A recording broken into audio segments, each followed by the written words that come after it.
கர்த்தர் அதிசயங்களை செய்கிறார். ஊழியங்கள் வழங்கும் ஜீவ வார்த்தை. இந்த நாளிலும் கர்த்தருடைய ஊழியக்காரர் இயேசுவின் நாமத்தில் உங்களை வாழ்த்தி ஆசீர்வதிக்கிறேன். நீங்கள் ஆசீர்வாதமாக இருப்பீர்கள். இந்த நாளில் இயேசுவின் நாமத்தில் உங்களுக்கு அற்புதம் நடக்கும். நீங்கள் எதிர்பார்த்திருக்கிற அத்தனை காரியமும் இன்னைக்கு கைகூடி விசுவாசிங்க. இந்த நாளில் ஜீவார்த்தைக்கான வசனம் சங்கீதம் 21:3. உத்தம ஆசீர்வாதங்களோடு நீர் அவருக்கு எதிர்கொண்டு வந்து அவர் சிரசில் பொற்கிரீடம் தரிப்பிக்கிறேன். அவர் சிரசில் பொற்கிரீடம் தரிப்பிக்கிறேன். ஆண்டவர் இங்கே பொற்கிரீடம் தரிப்பிக்கிறவராய் வசனம் சொல்லுகிறது. கிரீடம் என்பது ஒரு மேன்மையை குறிக்கிறது.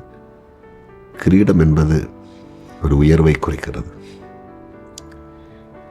அகஸ்வர் ராஜா கீழ்ப்படியாமல் போன வஸ்தியை தன்னை விட்டு தள்ளிவிடுகிறார்.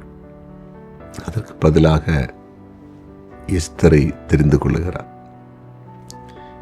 எஸ்தரை தெரிந்து கொண்ட பொழுது பட்டத்து இளவரசியாக பிரகடனப்படுத்துவதற்கு எஸ்தரின் தலையிலே பொற்கிரீடம் தரிப்பிக்கப்பட்டதாய் பைபிள் சொல்லுகிறது. அப்படின்னா அவள் ஒரு ராஜஸ்திரி, ஒரு ராஜாவுடைய துணைவியார் என்கிற ஒரு ஸ்தானத்தை அவள் அங்கே பெற்றுக்கொள்ளுகிறாள். அந்த கிரீடம் என்பது ஒரு உயர்ந்த இடத்திலே காண்பிக்கிறது. அதே போல உலகத்தில் கூட சில போட்டிகள் நடக்கும் பொழுது அதில் வெற்றி பெறுகிறவர்களுக்கு கிரீடம் சூட்டு இங்கே பார்க்க முடியும். எல்லா விளையாட்டுகளிலும் பார்க்க முடியாது. சிலதில் கேடையும் கொடுப்பாங்க, அதாவது சிலதில் ஷீல்டு கொடுப்பாங்க, சிலதில் அவார்டு கொடுப்பாங்க. சிலருக்கு அந்த அவார்டெல்லாம் கொடுக்கும்போது தலையில் ஒரு கிரீடம் சூட்டுவாங்க. அது வெற்றியின் அடையாளம், மேன்மையின் அடையாளம்.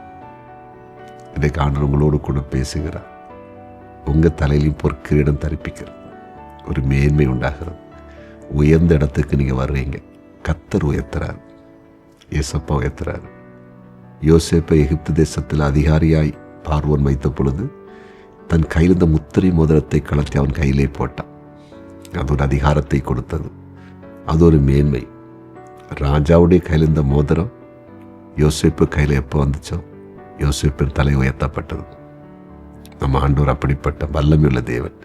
உங்களையும் உயர்த்த போகிறார். சரியா? விசுவாசிப்போமா? ஜெபிப்போம். ஆண்டவரே, பொற்கிரீடம் தரிப்பிக்கிற தெய்வம், உயர்த்துகிற தெய்வம், மேன்மைப்படுத்துகிற தெய்வம், அதிசயங்களை செய்கிற தெய்வம், அற்புதங்களை செய்கிற தெய்வம், உங்களுடைய வார்த்தையை கேட்டு இதோ ஜெபிக்கிற ஒவ்வொருடைய தலையும் உயர்த்தப்படட்டும், மேன்மை உண்டாகட்டும். ஆண்டவரை, வியாதிப்பட்டுள்ளே சுகமாக்கும், பிசாசம் இருக்கிறவருக்கு விடுதலை தாரும், பிரிவினைகள் விலகட்டும், குழப்பம் விலகட்டும், டென்ஷன் விலகட்டும், டிப்ரெஷன் விலகட்டும், சமாதானத்தை கொடுங்க. பிறந்த நாளை காணுகிற அனைவரையும் ஆசீர்வதித்து ஜெபிக்கிறேன். திருமண நாளை காணுகிற எல்லா குடும்பங்களையும் வாழ்த்தி ஆசீர்வதிக்கிறேன்.